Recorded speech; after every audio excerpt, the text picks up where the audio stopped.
இதுவரைக்கும் எத்தனையோ காதலை நான் இலக்கியங்கள்ல படிச்சிருக்கிறேன், கதைகள்ல கேட்டிருக்கிறேன். ஆனா இப்படி உடம்பு புல்லரிக்கிற அளவுக்கு நான் எந்த காதலையும் கேட்டதில்லை இது வரைக்கும். அப்படி இருந்தது அவங்களுடைய காதல். அது ஒரு கல்லூரி காலம். அப்ப ஒரு இளைஞன் ஒரு பொண்ணை காதலிக்கிறான். அந்த பொண்ணும் அவனை அவ்வளவு ரொம்பவும் காதலிக்கிறா.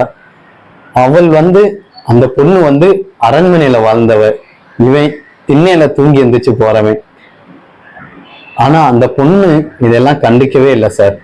கண்ணு முன்னு தெரியாம காதலிச்சா எப்படி இருக்கும், அப்படி காதலிச்சா சார் அந்த பொண்ணு. கடைசி வரைக்கும் கண்ணு முன்னு தெரியாம காதலிச்சா. கவிதைய எழுதி எழுதி அவன் கொடுக்க அதை வாங்கி வாங்கி அவ படிக்கிறா. கல்லூரி காலம்ங்கிறது முடிஞ்சிருது. கல்லூரி காலம்தான் முடிஞ்சதை தவிர காதல் முடியல. 7 வருடம் அவன் மேல படிக்கிறதுக்காக அவளை விட்டு பிரிய வேண்டியது இருந்தது. 7 வருடங்கள் அவங்க 2 பேரும் பிரிஞ்சு இருந்தாங்க. கடிதங்கள் மட்டும்தான் அவங்களை இணைக்கிற பாலமா அப்போ இருந்தது.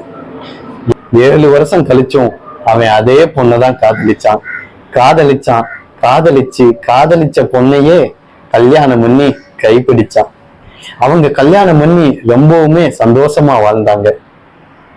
அவன் நிறைய படிக்க படிக்க இந்த சமூகத்தை திருத்தணும்ங்கிற அக்கறை அவனுக்கு வந்தது. அதுக்கு அனுமதியும் அந்த பொண்ணோட காதல் தந்தது. உழைக்கிறவங்க எல்லாமே முன்னுக்கு வரணும்ட்டு நினைச்சான். முதலாளித்துவத்தை மூட்டை கட்டி எரிஞ்சான். ஏழைகள் எல்லாருமே பணக்காரராகணும்னு நினைச்சான். ஆனா அவன் வீட்டுல கூட பணம் இல்லை சார். வாழ்ந்தான், வறுமையிலேயே வாழ்ந்தான். அவனுக்கு எவ்வளவு வறுமை அப்படின்னா, தன்னுடைய மனைவி தன்னுடைய பிள்ளைக்கு பால் தரும்போது அவளினுடைய மார்பகத்திலிருந்து பாலுக்கு பதிலா ரத்தம் வந்தது அப்படின்ட்டு அவன் சொல்றான். அந்த அளவுக்கு வறுமையில வாழ்ந்த போதும் அந்த மனைவி அவள் அவனை ஒரு அளவும் கோச்சிக்கவே இல்லை. முன்னாடி எப்படி காதலிச்சாலோ அதே மாதிரி கண்ணு முன்னு தெரியாம காதலிச்சு அவன் செஞ்சதை எல்லாமே ரசிச்சான். ஒரு நாள் இந்த உலகமே திரும்பி பார்க்கிற அளவுக்கு மூலதனம் அப்படின்ட்டு ஒரு புத்தகம் எழுதினான். இன்னைக்கு மே 1ஆம் தேதி நம்ம உழைப்பாளர் தினம் கொண்டாடுறோம் அப்படின்னா அதுக்கு மூலதனமா இருந்ததே அவனுடைய வார்த்தைகள் தான்.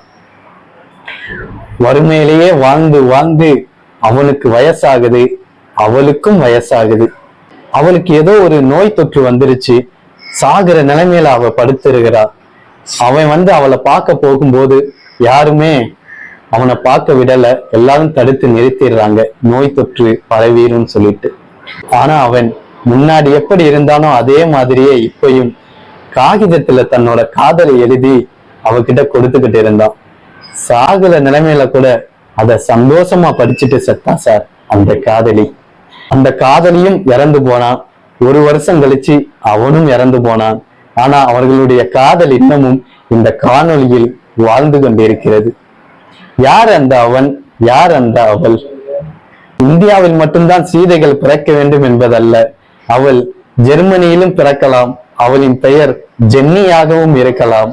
அவளினுடைய பெயர் ஜென்னி, அவனினுடைய பெயர் காரல் மார்க்ஸ். ஜென்னி கிட்ட கேக்குறாங்க, அடுத்த ஜென்மத்திலையும் நீங்க என்னவாகணும்ட்டு. அதுக்கு ஜென்னி சொல்றாங்க, சார் அடுத்த ஜென்மத்திலையும் காரல் மார்க்ஸ் பிறக்கணும், காரல் மார்க்ஸுக்கு காதலியா நானும் பிறக்கணும், அப்பயும் இதே வறுமை எங்க கூட இருக்கணும் அப்படின்ட்டு அந்த ஜென்னி சொல்றாங்க. அப்படின்னா காரல் மார்க்ஸ கம்யூனிஸ்ட் ஆக்குனதும் ஜென்னி தான், அதே கம்யூனிஸ்ட கடவுள் ஆக்குனதும் ஜென்னி தான். கம்யூனிசம் என்பது ஒரு தொண்டு, அதிலையும் காதல் உண்டு என்பதை கூறிக்கொண்டு காணொலியை இதோடு நிறைவு செய்கிறேன். நான் சசிகுமார், நீங்கள் காண்பது காவிய தலைவன். நன்றி, வணக்கம்.